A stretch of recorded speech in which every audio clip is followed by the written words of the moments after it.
that and look at doing it more efficiently. I do recommend my Prius, and I think we'll be moving more towards hybrids with our fleet.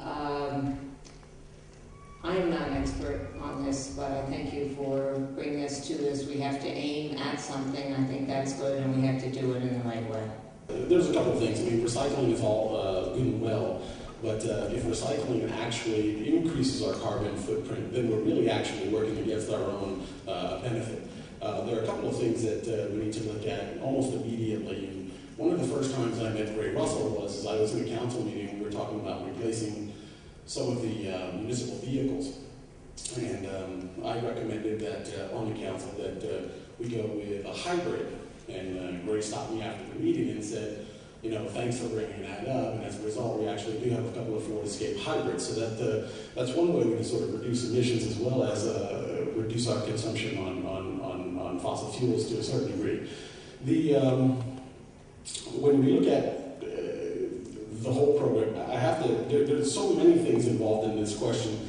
But you know, the state law on idling also sort of plays into this, and then sort of how do we actually keep our school buses from idling outside schools for 15, 20 minutes at a time. We see police vehicles idling, we see municipal vehicles idling. Everywhere along the lines, we see all these vehicles idling, and we know that obviously between the carbon emissions and obviously the fuel that it's burning and costing the township residents, that's not a good policy.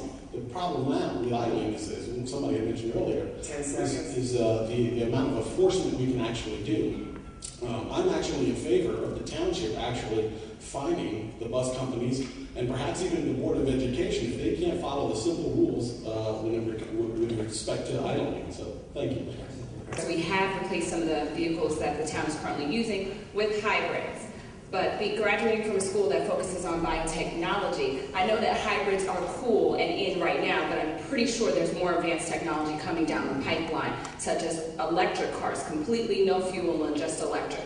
So I feel that Montclair should kind of, hold out, evaluate the vehicles that you currently have, and evaluate the wear and tear. See when the vehicle is going to be basically obsolete. Then we invest our money in the car at that point in time that would be most efficient for our environment. But in the meantime, we do have certain things in place, such as the hybrid vehicles, but beyond that, we are using biodiesel fuel on most of our township vehicles that formerly operated on diesel. This program, it was Gray Russell who was able to obtain this grant of $28,000. Perhaps the best part of utilizing biodiesel in township vehicles is that it requires no upgrades to our engine infrastructure and allows us to revert to regular diesel if there comes a time when we cannot afford to continue with biodiesel. This is one of the smart ways, and I emphasize smart because that's what Montclair has always been. Smart when it's come to our environment, smart when it's come to recycling, and you're going to continue to hear this.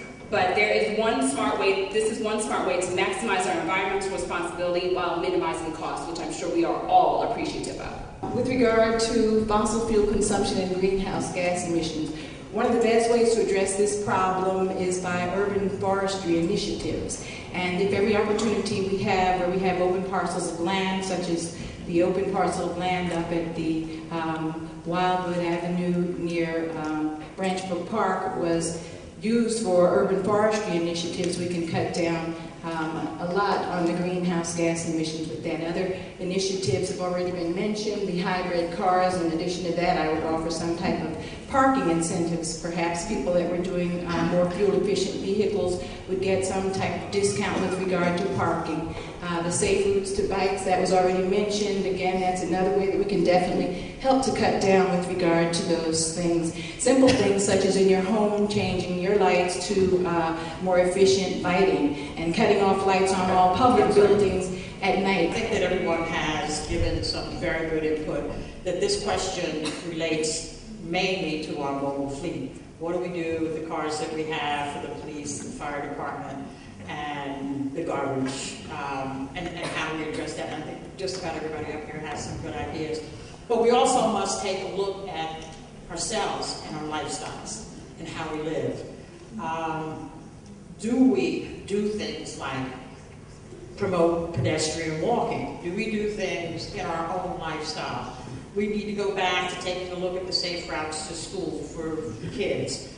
There are a lot of things that we can do, but at the bottom line of all of this is education, education, and more education. We're talking about going into the year 2020. How many here know Jane Goodall? She has a marvelous program called Roots and Shoots for children. If you start early with the children and you educate them on what is going on in the planet, is an international educational program. By the year 2020, you will have an educated population. For the past 4 years, if we're re-elected for the next 4 years, one of my emphasis will be on public transportation. And I see this as a major way of reducing the amount of fossil fuels that we use. And the key here is convenience. We have a shuttle that doesn't go where anyone uses it.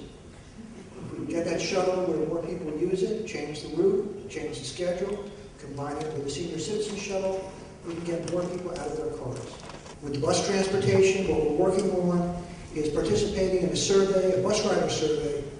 The buses today run in the same places they ran 30 years ago on the same schedule. What we're working with is town-wide. We're going to be working on a survey to find out where people are riding now so we can improve the schedules, get more people on the buses and out of their cars.